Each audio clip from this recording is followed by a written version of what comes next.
Vote আবার হোক, আমরা 3,000 টাকা আমাদের দরকার নাই, 1,500 টাকাই ভালো, 1,500 টাকাই ভালো ছিল। এখন আমরা কোথায় যাব?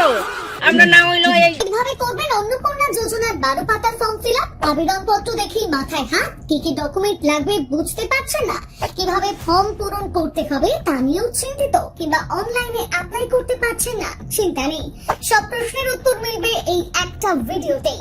তাই ফর্ম ফিল আপ করার আগে অবশ্যই দেখুন এবং সেভ করে রাখুন আমাদের এই ভিডিও। কথা দিচ্ছি আবেদনপত্র পূরণ দারুণ কাজে আসবে। শুরু হয়ে গেছে অন্নপূর্ণা ফর্ম পূরণ করার কাজ, কিন্তু 12 পাতার সেই আবেদনপত্র দেখে অনেকেরই মাথায় হাত পড়েছে। কেউ বুঝতে পারছেন না কোথায় কি লিখবেন, আর কেউ চিন্তায় পড়েছেন এই আবেদন করতে কি কি ডকুমেন্ট দরকার তা নিয়ে। আবার অনেকে অনলাইনে ফর্ম ভর্তি করতে গিয়ে সমস্যার মুখে পড়ছেন। তবে আজকের এই ভিডিওটা দেখলে সেসব সমস্যার সমাধান মিলবে মুহূর্তে। প্রথমে বলি, এই ফর্ম ফিল আপ করতে বসলে কি কি ডকুমেন্ট হাতের কাছে নিয়ে বসতে হবে। ইতিমধ্যে মুখ্যমন্ত্রী শুভেন্দু অধিকারী জানিয়েছেন অনলাইন ও অফলাইন দুভাবেই আবেদন করা যাবে।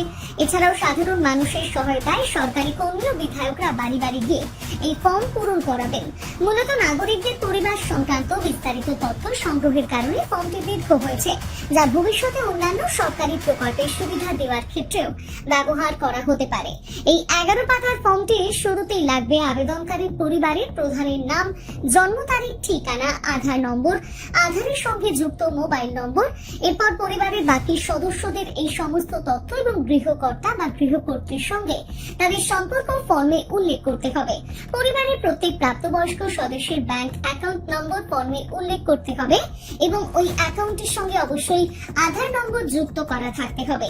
সেই সাথে আবেদনকারীর পরিবারের প্রধান সহ প্রত্যেক সদস্যের ভোটার কার্ডের নম্বর, বিধানসভা এবং পাঁচ নম্বর অন্নপূর্ণা যোজনার ফর্মে লিখতে হবে।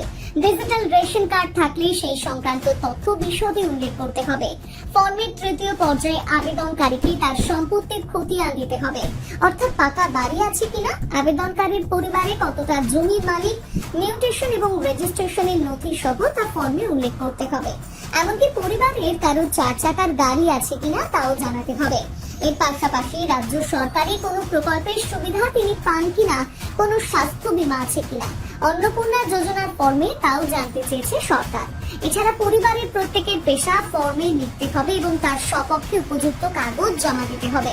না, এখানেই শেষ নয়, এরপর একে একে পরিবারের প্রত্যেককে তাদের সর্বোচ্চ শিক্ষাগত যোগ্যতা ফর্মে উল্লেখ করতে হবে এবং সেই সংক্রান্ত নথি বা শংসাপত্র জমা দিতে হবে। জানাতে হবে পরিবারের মোট বার্ষিক আয়ের পরিমাণও। এছাড়া কেউ সিএএ তে নাগরিকত্বের জন্য আবেদন করেছেন কিনা, স্টুডেন্ট ক্রেডিট কার্ড বা অন্য কোনো সরকারি কার্ডের সুবিধা নিয়েছেন কিনা, এসআইআর এ নাম বাদ পড়েছে কিনা, পড়লে ট্রাইব্যুনালে আবেদন করেছেন কিনা, সব এই ফর্মে জানতে চেয়েছে সরকার। সেই সঙ্গে চাওয়া হয়েছে পরিবারের সকল শিশুর স্কুলের নাম এবং টিকাকরণের তথ্য।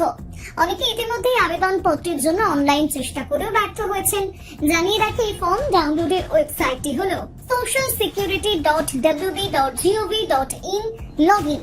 এখানে যে পেজটি খুলছে তাতে বাংলা ইংরেজি উভয় ভাষাতে ফর্ম ডাউনলোড করার অপশন পাওয়া যাচ্ছে। তবে তাতেও যদি না হয় তাহলে চিন্তা নেই, আগামী 1 জুন থেকে 90 দিন পর্যন্ত এই প্রক্রিয়া চলবে।